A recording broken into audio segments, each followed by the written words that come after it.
Assalamualaikum warahmatullahi wabarakatuh.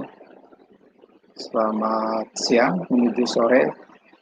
Alhamdulillah kita bisa bertemu dalam kegiatan webinar kita kali ini. Sebelumnya saya ucapkan terima kasih kepada pihak P4TK, KPLB yang telah memberikan kesempatan kepada saya khususnya dan kepada kami semua yang tadi menjadi presenter untuk berbagi informasi bagaimana pembelajaran selama pandemi ini. Sebagaimana telah kita ketahui, Bapak Ibu, ya bukan salah satu barangkali sumber berasalnya virus COVID-19 ini ya memang berasal dari negeri Tiongkok atau negeri China, khususnya dari kota Wuhan. Kebetulan memang pada saat pandemi ini terjadi, saya bersama kawan-kawan dari Provinsi Jawa Barat mendapat tugas belajar di negeri Tiongkok ini. Dan memang cukup heboh ya. Cukup heboh dan cukup merepotkan juga sebetulnya saat itu. Ya, kalaupun bisa dibilang juga kepanikan. Di negeri Cina sendiri saat awal-awal pandemi ini sangat panik sekali. Bisa dibilang seperti itu. Bahkan laporan kita terakhir di tahun 2020, di pertengahan 2020 di bulan Juni bahwa virus COVID-19 ini sudah menyebar ke semua negara. Jadi tak ada satupun negara yang luput dari terjangan virus COVID-19 ini. Baik Bapak Ibu, sekali lagi terima kasih dan salam jumpa. Tadi saya sudah diperkenalkan nama lengkap saya Imin Mandala dan kebetulan sekarang sedang berada di Indonesia karena kebetulan risetnya di Indonesia. Kemudian saya di Cina, saya tinggal di kota Nanjing. Nanjing itu ibu kota pertama sebelum pindah ke Beijing. Kota Nanjing itu suasananya seperti di Yogyakarta lah gitu ya, kota pendidikan. Saya mendapat tugas belajar bersama kawan-kawan dari Provinsi Jawa Barat untuk studi lanjut program doktoral. Mohon doanya, mudah-mudahan dilancarkan. Nah, berkaitan dengan bagaimana pembelajaran selama pandemi ini, ada beberapa hal yang Bapak Ibu, sahabat-sahabat sekalian harus ketahui. Karena nantinya akan berkaitan dengan kebijakan belajar secara online atau juga kebijakan belajar melalui mode jarak jauh. Oke. Nah, ini beberapa, paling tidak ada 3 poin yang harus kita ketahui yang nantinya akan berkaitan dengan kebijakan pemerintah Cina atau pemerintah Tiongkok untuk membuat kebijakan pembelajaran jarak jauh atau distance learning. Yang pertama, penataan zonasi sekolah. Yang kedua, sistem unit. Dan yang ketiga, sentralistik sistem pendidikan. Jadi kurang lebih 3 poin ini sudah mereka miliki sebelum pandemi terjadi. Jadi sistem 3 poin ini sudah berjalan jauh-jauh hari kurang lebih ketika Cina melakukan reformasi bidang budaya dan bidang pendidikan sejak tahun 80-an. Jadi penataan zonasi sekolah itu mereka sudah lakukan di tahun 80-an. Kalau kita kan PPDB zonasi ya, baru pada tahap PPDB sistem zonasi ini. Kalau di Cina, penataan zonasi tidak hanya pada sekolah, mulai dari pendidikan prasekolah, SD, SMP, dan SMA, tidak hanya itu, tapi mereka menetapkan sistem zonasi sampai ke perguruan tinggi. Dan perlu diketahui, di sana itu di sekolah persekolahan itu menerapkan sistem unit. Maksud dari sistem unit itu adalah satu lokal satu lokal itu terdiri dari jenjang pendidikan prasekolah, pendidikan dasar, hingga pendidikan menengah. Jadi mulai dari PAUD-nya atau TK-nya, kemudian ke SD-nya, SMP-nya, kemudian ke SMA atau SMK-nya berada dalam satu lokal. Jadi sistem unit satu lokal terdiri dari berbagai satuan dan jenjang pendidikan. Dan nantinya sistem ini juga akan menguntungkan pada kebijakan pembelajaran jarak jauh yang dilakukan oleh pemerintah Cina selama masa pandemi.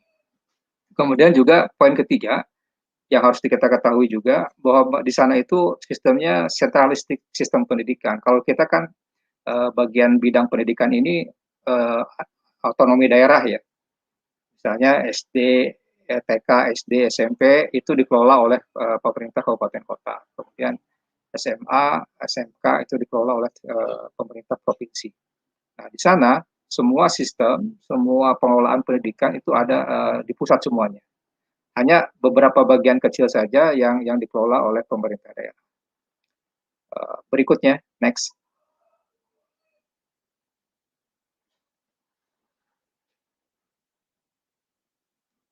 Ya, dari sistem ya, dari 3 poin ini kita kaitkan dengan di situ saya tampilkan ada penataan pemukiman di perkotaan. Di tempat tinggal di sana itu bentuknya seperti apartemen begitu. Jadi satu blok itu merupakan kalau kita setingkat RW lah begitu ya. Dan beberapa RW di sana katakanlah berhimpun menjadi satu sistem pemerintahan kota dan di sana biasanya terdapat 2 atau 3 unit persekolahan. Jadi anak-anak di sana yang tinggal di dekat yang tinggal di pemukiman itu bersekolah tidak jauh dari tempat tinggalnya begitu. Dan sekolah di sana sudah menjadi milik pemerintah semua gitu. Sekolah negeri ya. Sangat jarang sekali sekolah swasta yang ada di Cina itu. Sekolah adapun kalaupun ada sekolah swasta itu sangat mahal dan biasanya diperuntukkan oleh untuk orang-orang asing gitu ya yang bekerja di Cina yang membawa keluarganya, membawa anaknya sekolah di situ. Dan kualitasnya bisa dikatakan baik lah gitu ya. Seperti itu. Jadi penataan pemukiman, kemudian zonasi sekolah itu sangat berkaitan. Kurang lebih seperti itu pemandangan pemukiman dan gedung sekolah yang ada di perkotaan. Meskipun begitu, masalah pemerataan pendidikan memang masih menjadi kendala buat mereka, terutama di daerah pedesaan.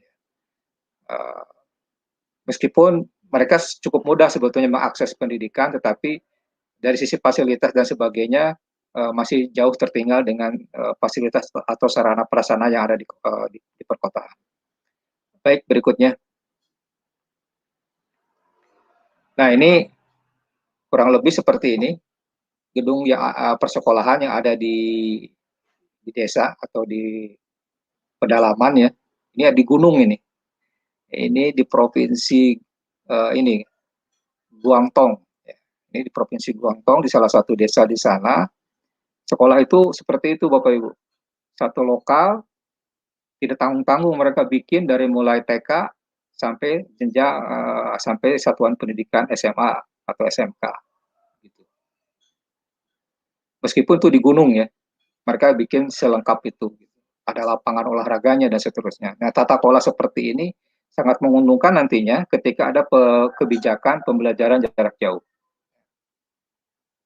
Meskipun memang tata kelolanya masih sentralistik dan ada sedikit bagian yang dikelola oleh pemerintah daerah bersama sekolah, misalnya ketika penataan kurikulum, kemudian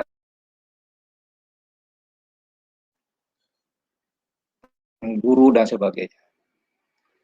Ya, selanjutnya. Nah, berdasarkan beberapa kondisi itu cukup mempengaruhi pada kebijakan belajar selama masa pandemi COVID-19.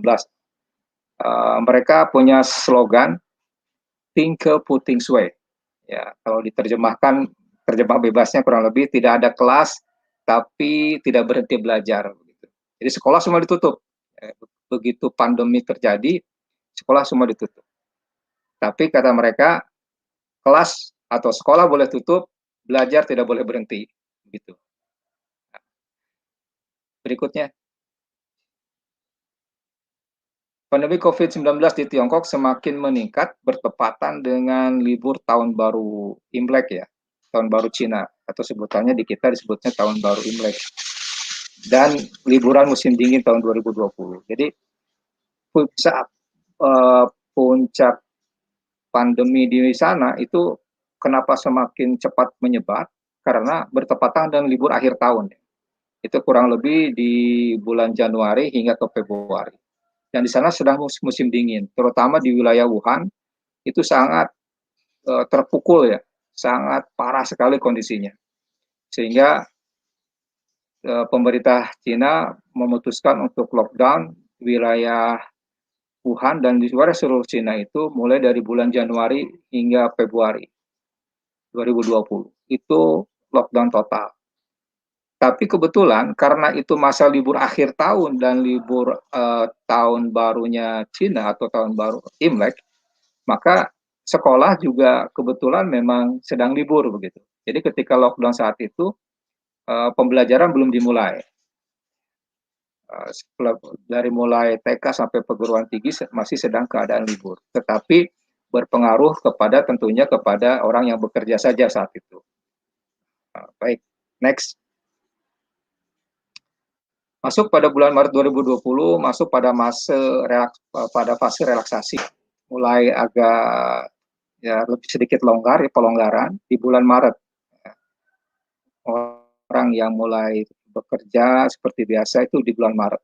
Ketika kasus yang positifnya menurun, kasus angka kematian juga menurun, itu mulai ada relaksasi. Dan mulai ada sekolah yang mulai dibuka juga di beberapa wilayah, di beberapa provinsi yang jauh dari Wuhan saat itu.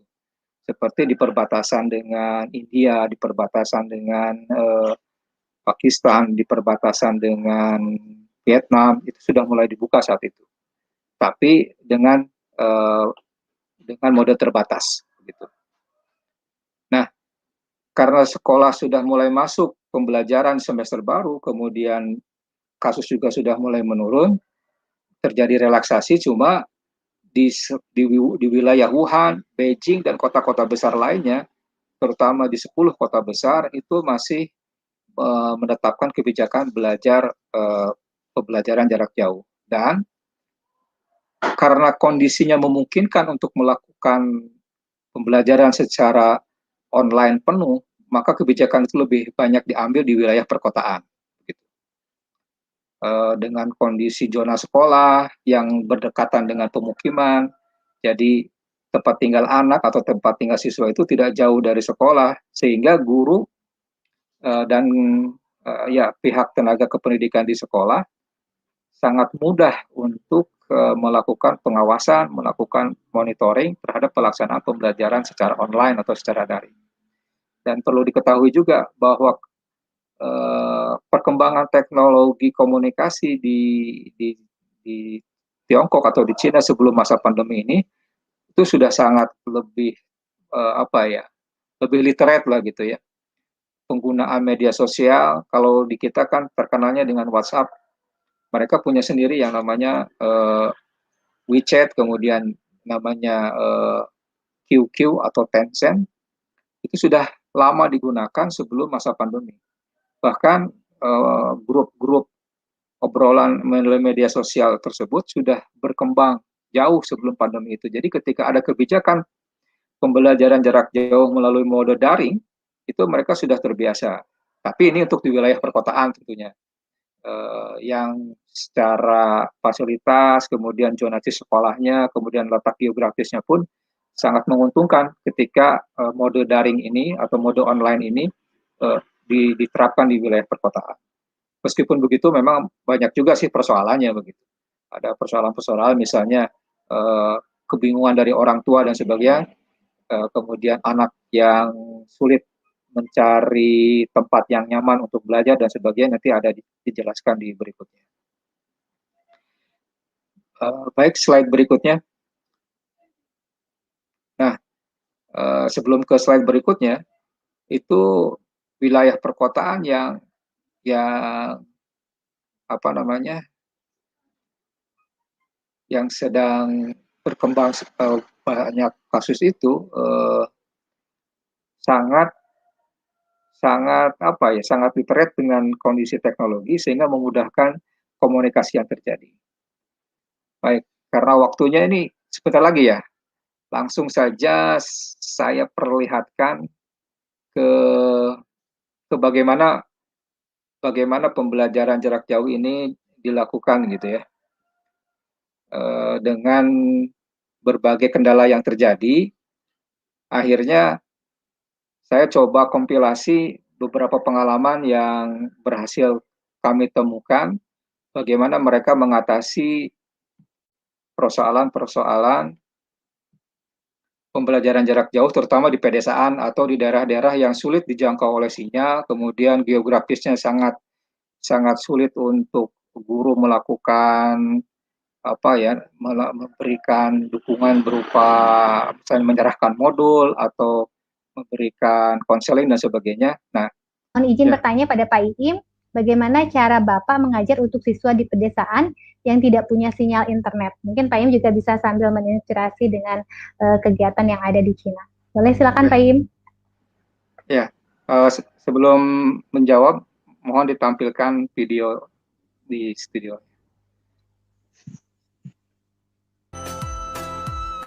Nah, ini Bapak Ibu, ini salah satu cara yang dilakukan oleh pihak sekolah ketika sinyal internetnya terbatas atau terganggu. Jadi guru rela untuk mendatangi siswanya. Ini hanya salah satu contoh saja. Ini di sebuah pedesaan di Provinsi Jiangxi.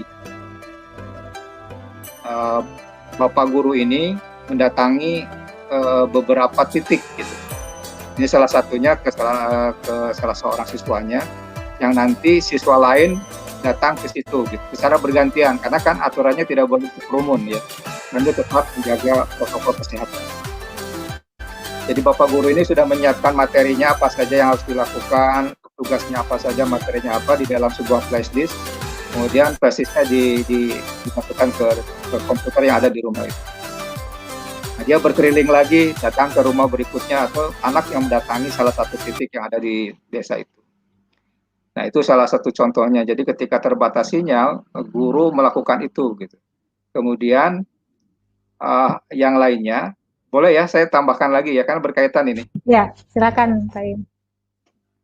Ini video kedua, ketika ada persoalan masalah internet atau tidak punya laptop, tidak punya handphone, tidak punya kuotanya terbatas, mereka dikumpulkan, anak-anak ini dikumpulkan kalau di kita di sebuah kantor RW lah gitu ya, setingkat RW atau kepala dusun lah mungkin di Indonesia ya. Anak-anak ini tidak hanya anak kelas 1 SD, tidak hanya anak sekolah umum, tidak, murid SLB pun boleh datang ke kantor setingkat RW ini. Mereka telah disediakan seperangkat teknologi informasi seperti laptop atau lainnya yang mendukung pada proses pembelajaran secara online. Ini berkaitan dengan penjelasan saya di awal ya, ketika kebijakannya sentralistik, kemudian zonasi sekolah, kemudian sistem unit, ini memungkinkan melakukan mode pembelajaran seperti ini. Jadi komunikasi pemerintah pusat hingga ke pemerintah paling bawah di selevel RW atau selevel kepala dusun bisa dilakukan seperti ini. Kemudian selain melakukan ini juga dilakukan dengan cara siaran radio. Berikut saya tampilkan ketika sinyal internet tidak bisa dijangkau, mereka melakukan pembelajaran melalui siaran radio dan jam belajar masyarakat disebutnya itu.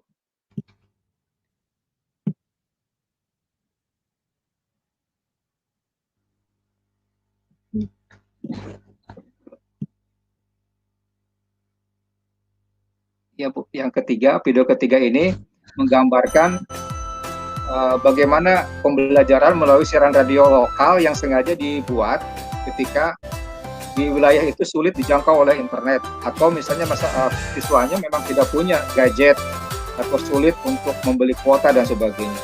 Kemudian diberlakukan jam belajar sebagaimana jam belajar yang terjadi di sekolah sehari-hari.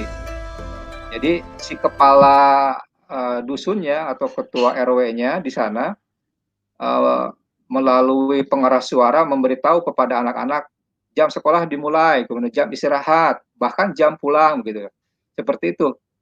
Nah, kurang lebih begitulah ya. Tiga hal, sebetulnya ada beberapa selain siaran radio, nanti ada juga bagaimana membuat parent support group, membuat komunitas para orang tua untuk mendukung pada pembelajaran jarak jauh ini atau secara online dan seterusnya. Perlu diingat pula bahwa sistem pembelajaran jarak jauh ini sudah berakhir, yaitu ketika di bulan Mei 2020. Jadi sekarang di sana sudah pembelajaran seperti biasa begitu. Kecuali di provinsi Guangdong, kota Guangzhou, karena di sana masih ada kasus pembelajaran secara jarak jauh masih dilakukan. Assalamualaikum Pak Im, salam sehat selalu dari Bandung. Wah ini kayaknya temannya Pak Im nih ya. Izin bertanya, bagaimana penerapan pelajaran vokasi untuk anak berkebutuhan khusus di China? Oh, pembelajaran vokasi ya. Kebetulan nggak saya siapkan videonya. Sebetulnya ada video pembelajaran vokasi di sana.